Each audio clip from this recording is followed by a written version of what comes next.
When European explorers first descended upon the villages of southeastern woodlands tribes, chaos often ensued.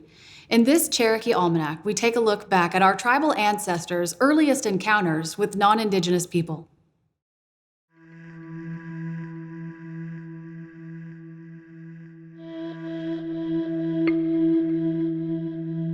First contact between Cherokee people and Europeans likely occurred during Spanish explorer Hernando de Soto's 1540 expedition of what would become the southeastern United States. De Soto and his army of more than 600 soldiers first landed near present-day Tampa Bay, Florida. They were searching for gold. They were searching for gems. They were searching for silver. And when he didn't find these things, my understanding is that there was a lot of brutality that was enacted on Native peoples. In actuality, they were looters. They were there to loot the land and enslave people. As the Spanish army traveled north, they pillaged the Native communities they encountered and introduced them to diseases they had never before suffered. It is believed that De Soto's army first encountered Cherokees at the village of Guasili in May of 1540, in what is now western North Carolina.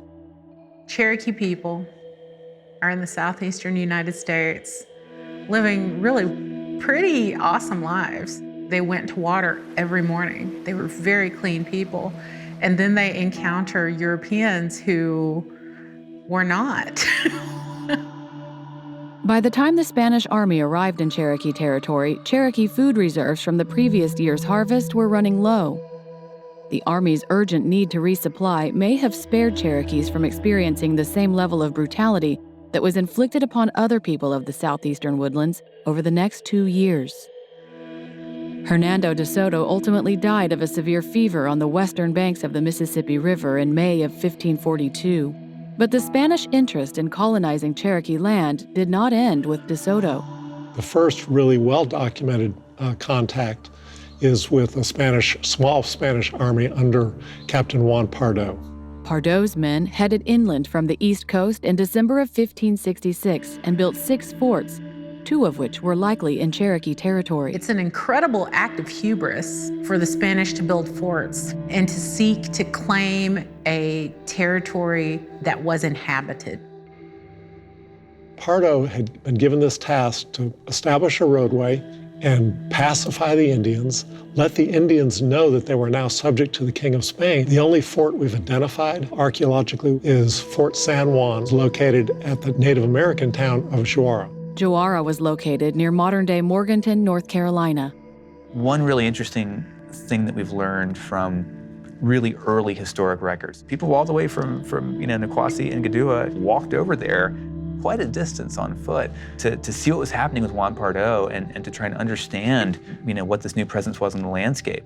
What this clearly demonstrates is that these are people who understand diplomacy. They've engaged in diplomacy with peoples around them for millennia. They don't understand these new people, but they understand that you need to get engaged. Of course, they started out under the guise of allyship and under the guise of friendship. And eventually, they did reveal their true colors. So when the Spanish were garrisoned, they left 30 soldiers at Fort San Juan. They expected to get supplied again from Santa Helena. But that didn't happen. And they continued to expect the Native communities to support them.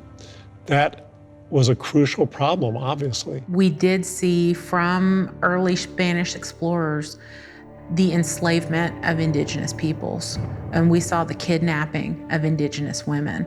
They did not consider Indian and Indigenous people to be humans. They considered them to be a lower form of life.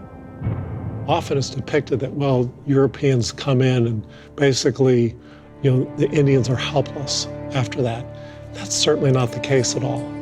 And particularly since we know that the Cherokees and other Indians ended up destroying the forts after 18 months. They had agency, they had power, and they used it.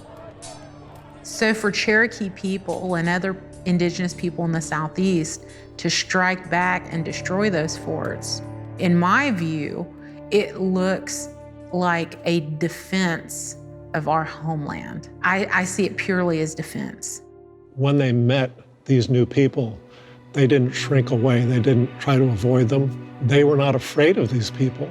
Had they known the kinds of things that could come in later times, I'm sure they would have acted very differently.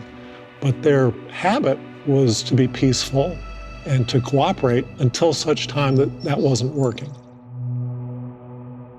While the Spanish endeavored to control people and resources around the world, Cherokee people strove to maintain balance within all aspects of our lives, from our communities to the environment around us.